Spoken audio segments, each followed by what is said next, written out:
Au sommaire de cette édition, les enseignants de la ville de Bobo-Dioulasso observent un mouvement d'humeur depuis le mardi dernier et pour cause l'agression de 2 de leurs collègues par des parents d'élèves à l'école primaire publique Farakan A. Que s'est-il exactement passé?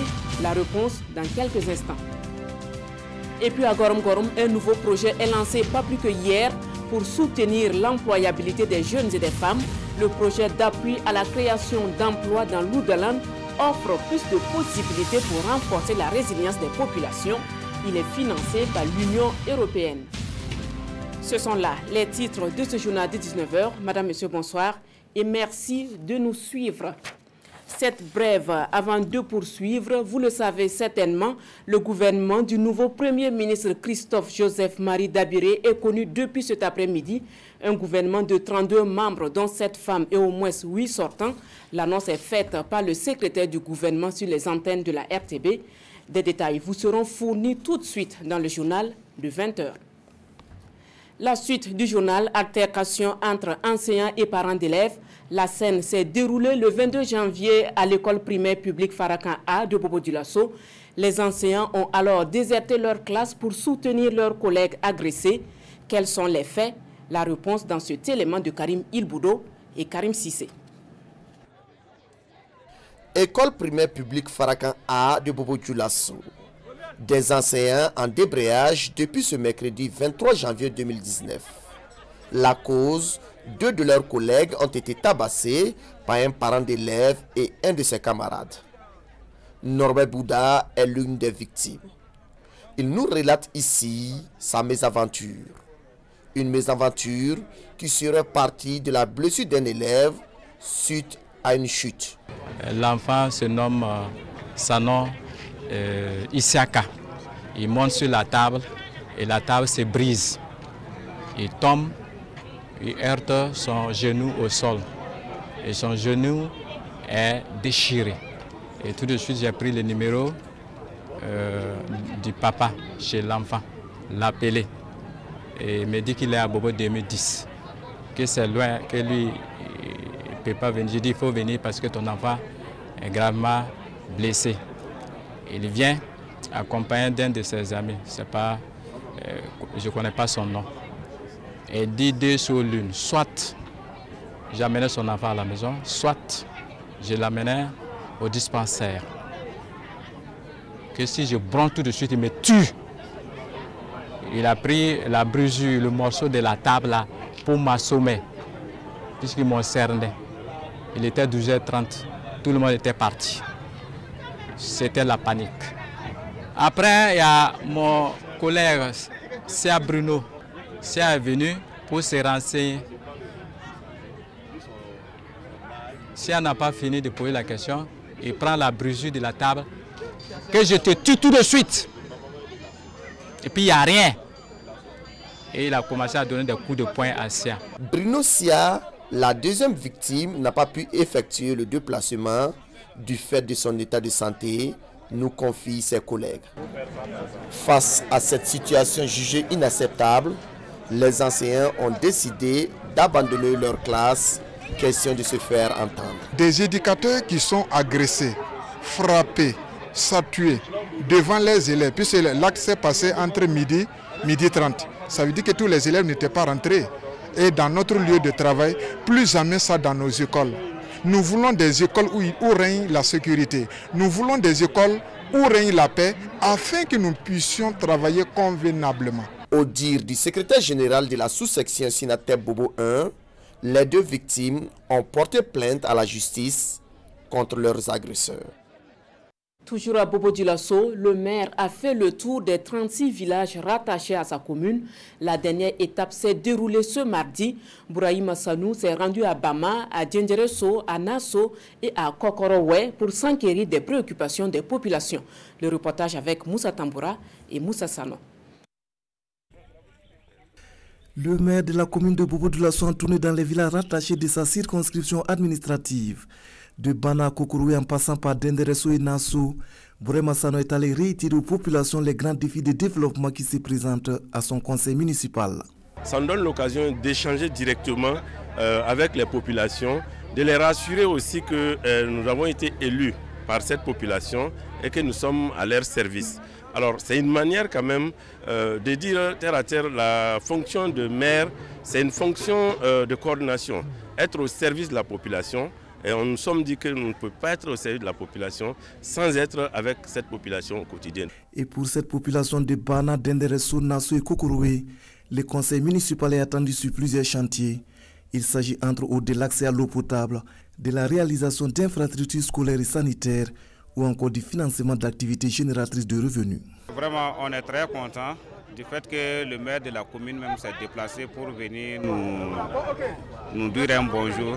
Ça nous va tout droit au cœur. C'est une très bonne initiative.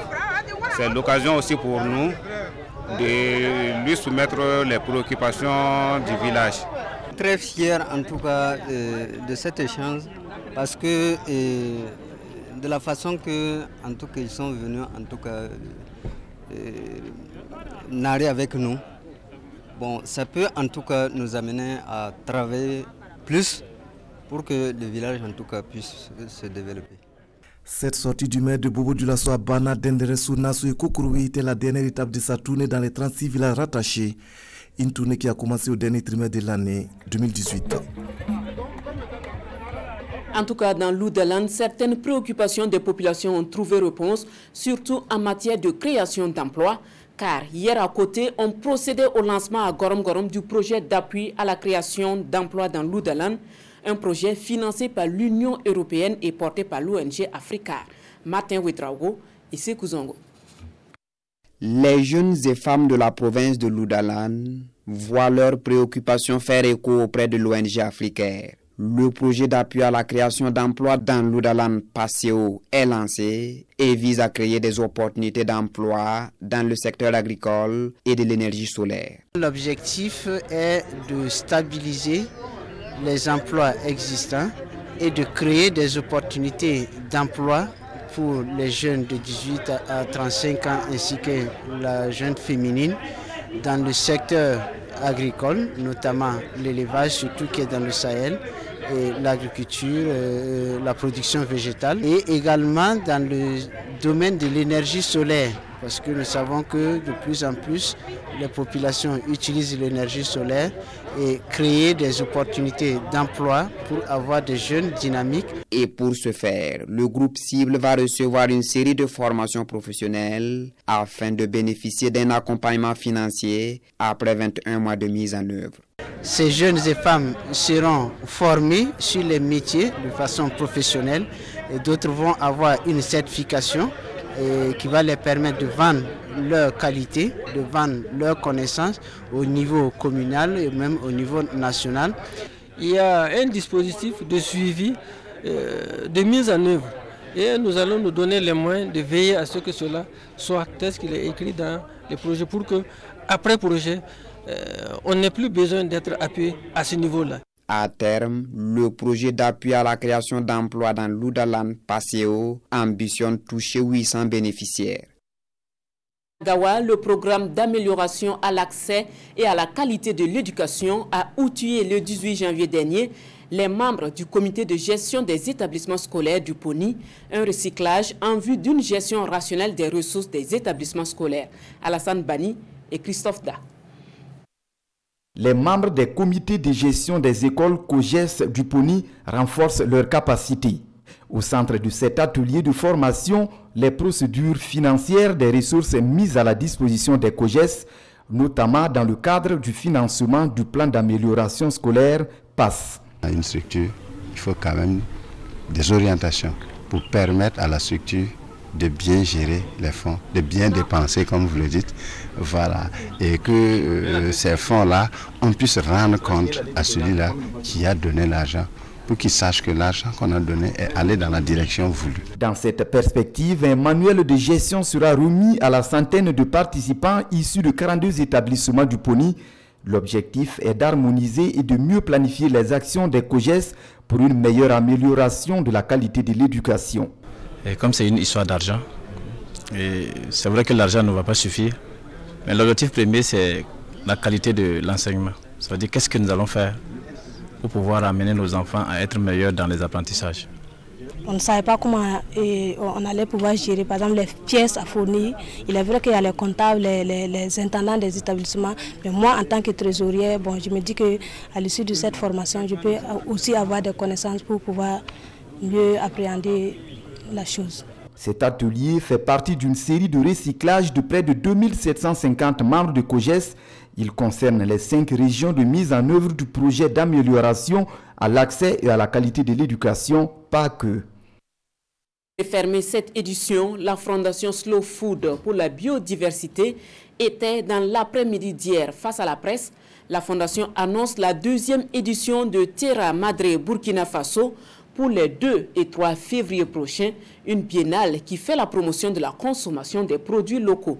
Le point avec Amado Ilboudo et Nathalie Sawadgo-Nabalou. Du 2 au 3 février prochain, Ouagadougou va abriter la 2e édition de la Terra Madre Burkina Faso. Terra Madre, qui signifie Mère Terre, est un événement mondial du réseau international Slow Food. Cette biennale qui va se tenir à la Maison du Peuple vise à regrouper producteurs et consommateurs de produits locaux pour échanger sur la valorisation et la promotion de leurs produits de qualité. La Terra Madre Burkina veut servir de cadre pour les acteurs du monde de l'alimentation et de la consommation en vue de recevoir et partager des informations, mais aussi de goûter et de reconnaître la valeur de la diversité des produits, des terroirs au niveau du Burkina et des pays de l'Afrique de l'Ouest, réalisés selon la philosophie du bon, propre et juste de Slow Food. Pour cette 2e édition de la Biennale de Terra Madre, une particularité dans l'organisation s'impose, selon le président du comité d'organisation. Nous avons prévu de faire ce que nous appelons le lancement de l'Alliance des cuisiniers Slow Food du Burkina Faso. Nous voulons à cette 2e édition vraiment mettre en exergue le rôle des femmes dans la transformation des produits. Les pays invités à cette rencontre sont le Ghana, le Togo, le Bénin, la Côte d'Ivoire, le Mali et bien entendu le Burkina Faso. Slow Food est une association internationale éco-gastronomique. Elle est fondée en 1989 pour lutter contre les idées de fast-food et de fast life. Son siège est basé en Italie. Voilà, c'est tout pour ce journal de 19h, le 20h avec Aboubakar Sagnon. Merci de nous rester fidèles et excellente soirée en compagnie des programmes de la RTB.